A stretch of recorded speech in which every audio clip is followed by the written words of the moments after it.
to all you seeking vibrant health. It's Dr. Rachel Northern. It's my weekly health tip. So today, my topic is Make This Year Great. And I just want to tell you all how I plan my year or how I set goals to be healthier and how I do it. So I'm going to kind of show you I got actually a planner. So at the beginning of the year, this is a wellness planner.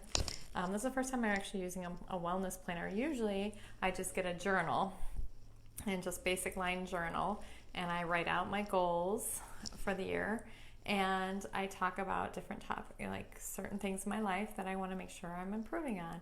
So I kind of evaluate how well I did in the past year, give myself congratulations like I talked about last week, pat on the back for good things I did, and then I write down how many more times I want to exercise, how can I improve the exercise I'm doing, and I write those down and I actually review those. So I write things on health goals, I write things on relationship goals. How can I have a better relationship with my husband, have more date nights? How can I have a better relationship with my children? What kind of things can I do to stay connected with them, my friends and my family and distant cousins that I have? I have no brothers or sisters, so my cousins are kind of that fill in for me. And I have a son that's now in college, so how can I stay connected with him? So I've made a goal to make sure I talk to him on the phone at least once a week and have a longer conversation. And there's a lot of things that we let time go by, and we just don't realize the things we're missing on unless we kind of pay attention to those. So I do health goals, relationship goals, professional goals. I've only gotten to this place to be in the position to do the job I love and be able to take care of as many people as I get to take care of, because I've continued on my education, learned to talk to people better. Sometimes I've taken classes on how to communicate better.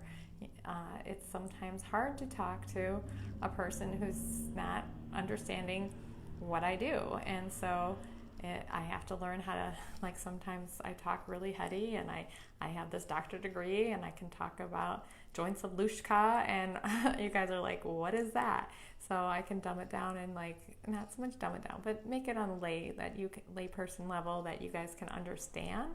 And really, I want people to understand how they can evolve, how they can be better.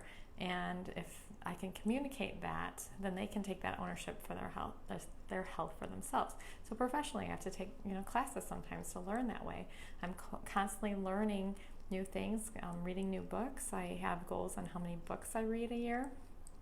So that's one thing on here. So I love this wellness journal I got, because I'm going to have a confession. I struggle with drinking enough water a day. So I get busy and I just neglect it.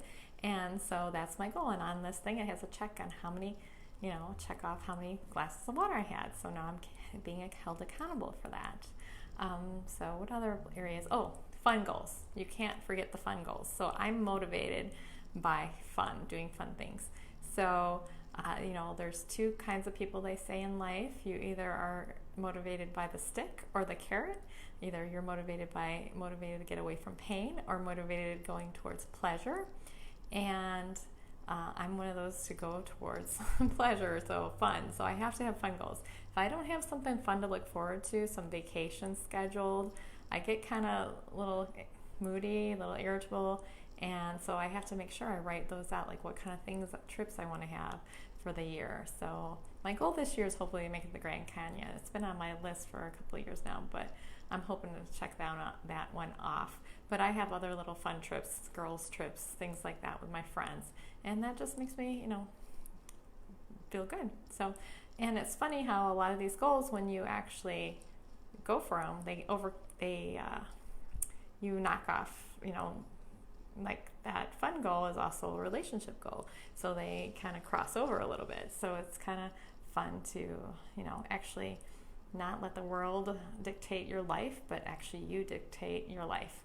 And that's why I do the things I do. So I advise you either try to get a journal like I have, and try to set out some things. Like I have all this written down of what I want my year to look like. And it's so cool to go back and go, I did that. I had so much fun and have so much memories. So if you want the life of your dreams, you gotta write it down. Otherwise, it's just a wish. Okay. You all have a great, great week and take care.